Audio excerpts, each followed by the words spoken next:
আপাতত আমরা যেহেতু কোনো নতুন ছবি পাচ্ছি না, সেহেতু আমরা আগামীতে যে কোনো দিন আমাদের সিনেমা হল বন্ধ হয়ে যেতে পারে, কারণ নতুন কোনো ছবি নাই। কোরবানি ঈদের ছবি তাণ্ডব ছবির পর থেকে এই পর্যন্ত আমরা আর কোনো নতুন ছবি পাইনি।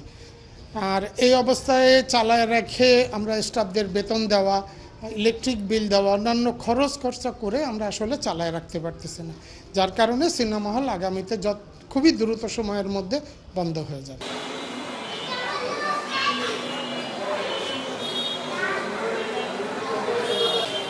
চলচ্চিত্রের আজকের এই ভাটার যুগে এই যশোরেও সে তার প্রভাব পড়েছে এবং মনিহারে আগের মতো দর্শক টানে না, এটাও সত্য।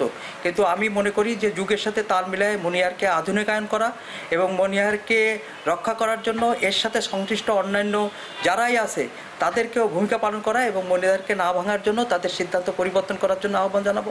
এবং আমি চাইবো যে রাষ্ট্রসহ অন্যান্য যারাই এর সাথে সংশ্লিষ্ট তারা মনিহারকে বাঁচায় রাখার জন্য ভূমিকা পালন করবেন এবং এই মালিকের সাথে কথা বলে এই ঐতিহ্যটা রক্ষা করবেন।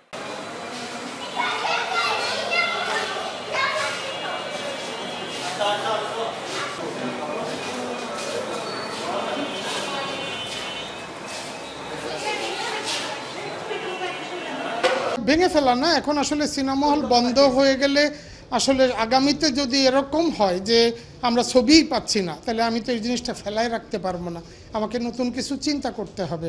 সেই কারণেই আমরা নতুন করে প্ল্যান বা ডিজাইনের দিকে আমরা যাব।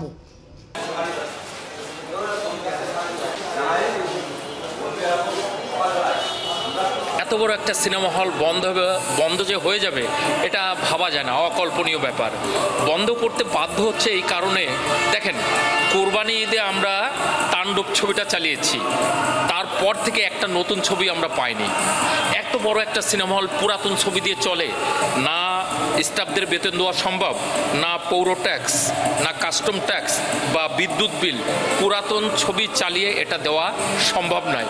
কত লস খেতে পারে একটা মালিক, কত লস খেতে পারে? লস খেতে খেতে খেতে খেতে দেওয়ালে পিঠ ঠেকে গেছে, এখন বাধ্য হয়ে সিনেমা হল বন্ধ করে দিতে হবে।